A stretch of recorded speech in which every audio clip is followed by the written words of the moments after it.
Hey folks, I just wanted to give you a quick heads up about my new soloing on tunes lesson on Fly Me to the Moon. Now, Fly Me to the Moon is just a tremendous classic that should be in everybody's repertoire list. So hopefully you've got this one in yours, or hopefully you'll have it in your repertoire list soon.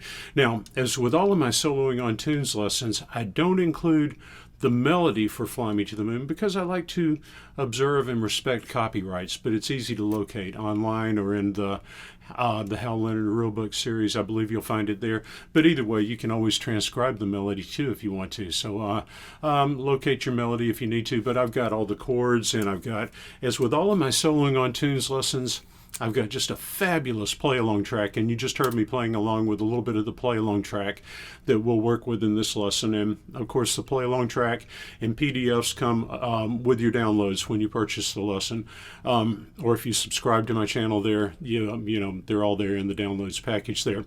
So let me tell you a little bit about this lesson. It comes with 5 videos, and each video has a PDF with it, with all the exercises and everything transposed for your particular instrument, at least for concert pitch instruments, B-flat instruments, and E-flat instruments, the main jazz instruments that we play.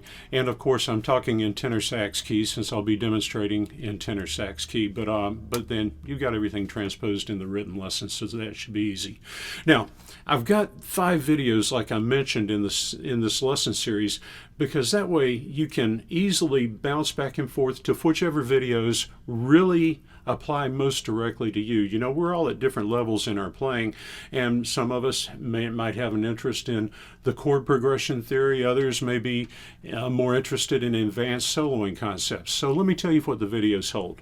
The first one is on the chord progression theory. I think it's important that we understand how the chords in our chord progressions work. So, you know, you learn about the relative minor and the major in this key, and how the role they play with each other, and just the relationships chord to chord. And I'm not going to talk too much about that right now because you can locate that in the lesson.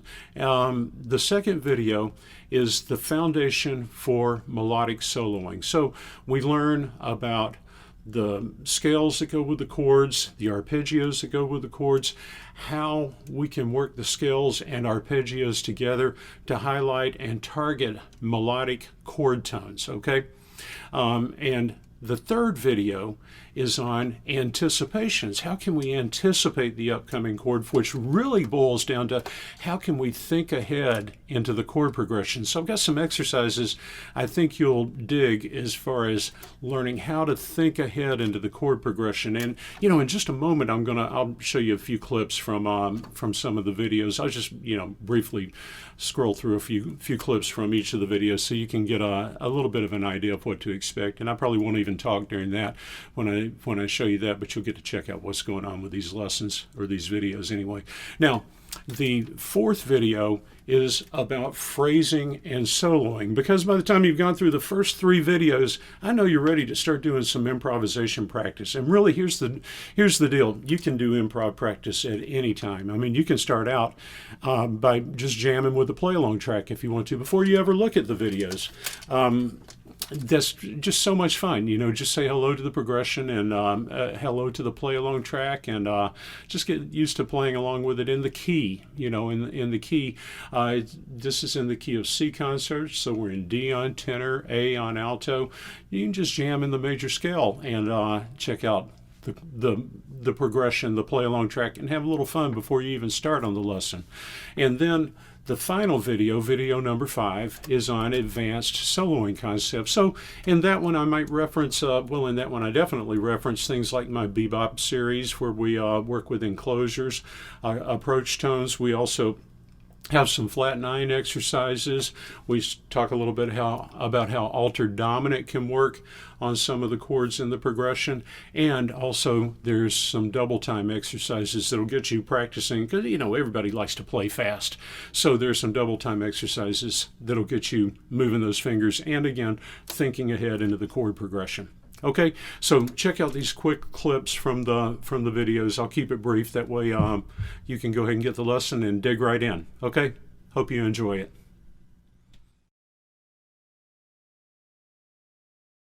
Award a 2-5-1 in our home key in the B section. So you'll notice that the first thing that occurs in the B section is a 2-5-1 to the home key. On tenor sax, it's E minor 7 to A7 to D major. After a quick 1 to 4-7 to 3 minor to 6-7 series of chords, the 2-5-1 is repeated, providing a conclusion to the first half of the chord progression. Then the A section is performed again to start the second half of the tune, the exact same A section we had earlier. Things over and over again, and then that's one of the common complaints that folks bring me, is that they feel like they're playing the same stuff over and over again. So I think one of the best ways to get away from that is to force yourself to exercise specific components of the language, the musical language, in this case the triads. Okay, now I'm going to spare you having to listen to me just improvise over the triads, because you want to follow this step obviously by going through and playing the 1-3-5-7 arpeggios. So in a similar manner to what I just did on the with the triads, I would go through and play the 1-3-5-7 arpeggios in time with the track. And then I would go back and improvise using just the 1-3-5-7 arpeggios. So I'm going to skip ahead to that step right now so that you can just kind of hear a little bit of the 1-3-5-7 improvisation, and then you can put on the track and work through these steps on your own, and then I've got another one for you too. Okay, so here goes the 1-3-5-7 arpeggios.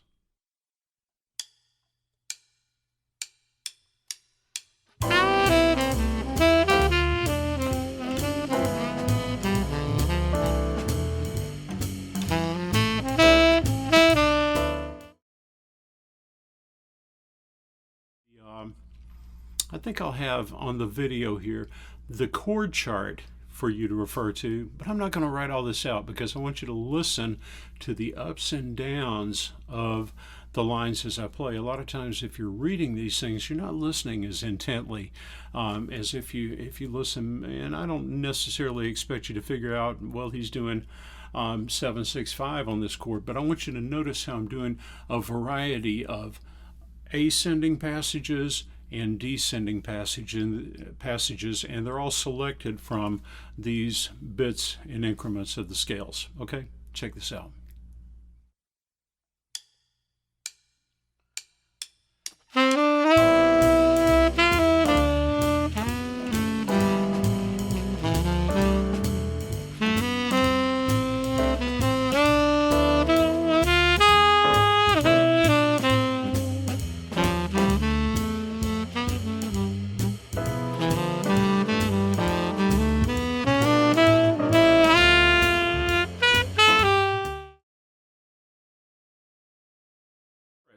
I'm going to play maybe longer phrases, so I'm not necessarily confined to the little 2-bar statements or even the 4-bar, direct response. But at this point, I'm able to, I've got my listeners' attention, hopefully. So at this point, I'm able to start stretching things out, maybe build the chorus on up a little bit, and I don't know, maybe I'll build it up through the first half, and then take it down to start the second half of the chorus. So let me see. So here I go. I'm going to try to remember what I played at the top of the second chorus. I'm going to build this up into there.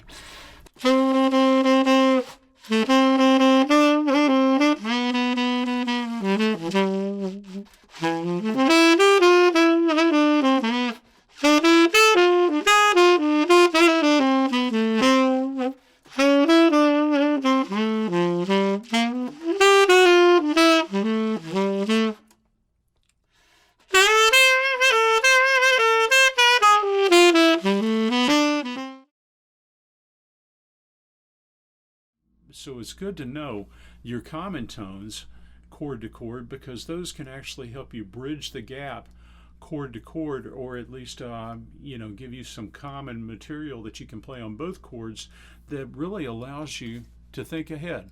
So do your homework with the enclosures and then put on the track and practice enclosing And I think what I'll do right now is I'll put on the track, maybe I'll play the first half of the tune, and I'm going to work at enclosing. And I want, in closing these tones, the concepts that I'm just asking you to practice, and I want you to listen to how I'm anticipating each of the chords. So I'm going to try to anticipate everything, just as an exercise with these enclosures. Okay, check it out.